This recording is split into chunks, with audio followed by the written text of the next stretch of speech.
পশ্চিমবঙ্গের মুখ্যমন্ত্রী মমতা বন্দ্যোপাধ্যায়ের নিজস্ব ভাবনা প্রসূত এবং আন্তর্জাতিক স্বীকৃতিপ্রাপ্ত কন্যাশ্রী প্রকল্পের দ্বাদশ বর্ষ উদযাপন উপলক্ষে বৃহস্পতিবার শিলিগুড়িতে আয়োজিত হল কন্যাশ্রী দিবস। শহরের দীনবন্ধু মঞ্চে অনুষ্ঠিত এই অনুষ্ঠানে উপস্থিত ছিলেন রাজ্যের পরিবহন দপ্তরের ভারপ্রাপ্ত মন্ত্রী স্নেহাশিস চক্রবর্তী, শিলিগুড়ি ডেপুটি মেয়র রঞ্জন সরকার, দার্জিলিং জেলার জেলাশাসক প্রীতি গোয়েল, এসজেডিইউ চেয়ারম্যান দিলীপ দুগ্গার, শিলিগুড়ি মহকুমা শাসক অবধ সিংঘল, শিলিগুড়ি মহকুমা পরিষদের সভাধিপতি অরুণ ঘোষ সহ একাধিক প্রশাসনিক আধিকারিক। এদিনের অনুষ্ঠানে মুখ্যমন্ত্রী মমতা বন্দ্যোপাধ্যায়ের অনুপ্রেরণায় দার্জিলিং জেলার দুই কন্যার হাতে সম্মাননা তুলে দেন।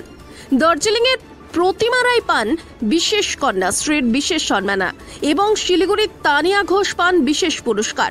কন্যাশ্রী দিবসের এই আয়োজন শুধু সাফল্যের উদযাপন নয়, আগামী দিনে আরও বেশি সংখ্যক কন্যাকে শিক্ষার মূল স্রোতে ও সমাজের মূল ধারায় যুক্ত করার অঙ্গীকারও বটে। আমরা আমাদের এখানে দুজন, একজন কালিম্পংয়ে ছিল, একজন দার্জিলিং, একজন শিলিগুড়ি, কালিম্পং যাই হোক, তো এটা খুবই ভালো করবে।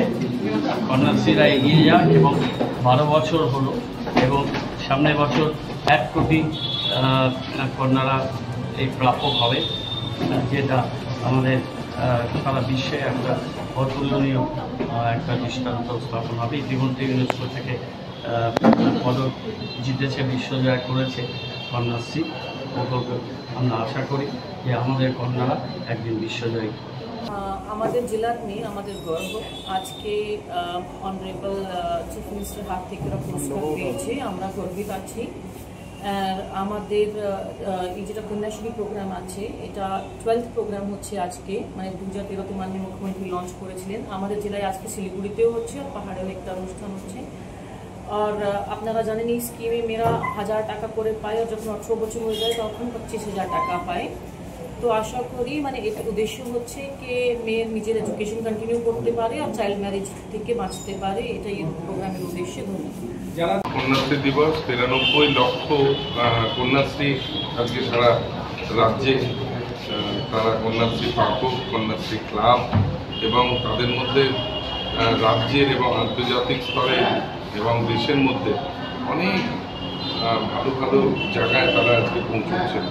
কেউ পাইলট হচ্ছেন, কেউ ইঞ্জিনিয়ার, কেউ ডাক্তার, অনেকে সরকারি জায়গাতে অনেক ভালো ভালো জায়গায় আছেন। সোনামণি মণ্ডল আমাদের শহরের মেয়ে, ও এই 25,000 টাকা কন্যাশ্রী পেয়ে আজকে এএনএম কোর্স করে ও কিন্তু একটা আমাদের সরকারি হাসপাতালে এএনএম হিসেবে তিনি কাজ করছেন।